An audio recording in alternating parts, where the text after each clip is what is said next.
In the name of Allah, peace be upon you. Hopefully, we will make today the azizia, or pasta with milk together. These are things that are very nice and at the same time very economical. I have 1 kilogram of boiled milk. Yes, I also have 200 grams of sugar. 200 grams of sugar is about 1 cup. 100 grams of pasta and 400 grams of something else. I will take a quarter and break it before boiling it so it doesn't get mushy in the end.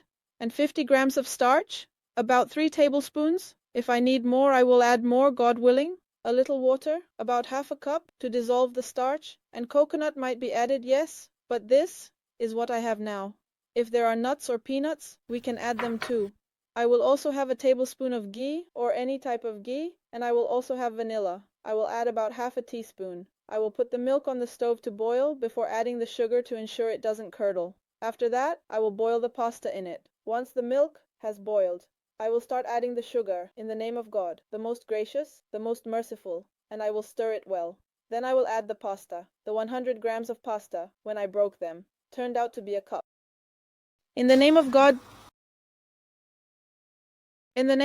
the most gracious, the most merciful, I will also add coconut. After the pasta is boiling well along with the coconut, milk and sugar, I will leave it on low heat for a while so it cooks properly and the milk doesn't evaporate and the pasta turns out thick. I will reduce the heat and let it simmer, stirring it from time to time so it doesn't burn.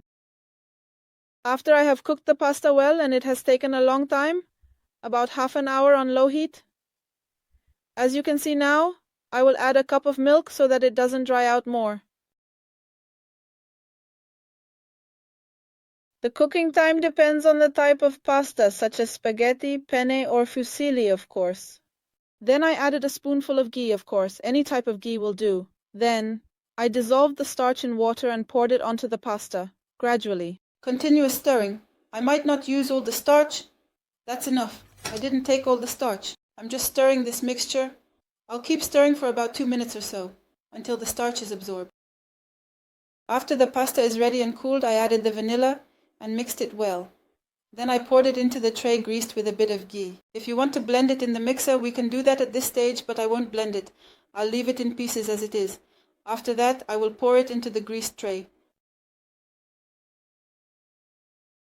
After pouring the pasta and properly preparing its surface, I will leave it to rest for a while. And then I will put it in the refrigerator for at least an hour before placing it in the oven. Once the pasta has cooled well in the refrigerator, I will take it out and put some ghee on top, to brown the surface. I could put an egg on top, but we don't want to add eggs, since this is meant to be egg-free for those who don't like eggs. There is another method with eggs where the pasta is boiled and mixed with eggs and all the other ingredients, and then it goes into the oven and ends up being runny. However, this one is without eggs, so we will keep it egg-free. After that, I will place it under the broiler to get some color, and I will also turn on the oven from the bottom.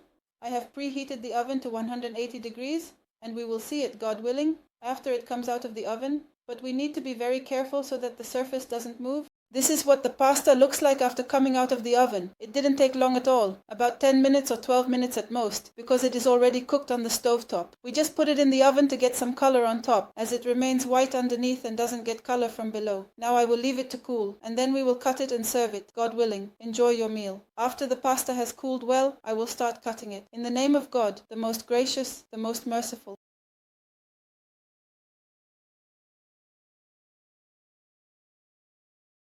In the name of God, this is what the pasta looks like after I cut it. In the name of God, hopefully, it is very beautiful and well formed. Oh, if you don't want pieces of pasta or coconut flakes in it, blend it in the blender. Try it, and God willing, you will like it. Enjoy.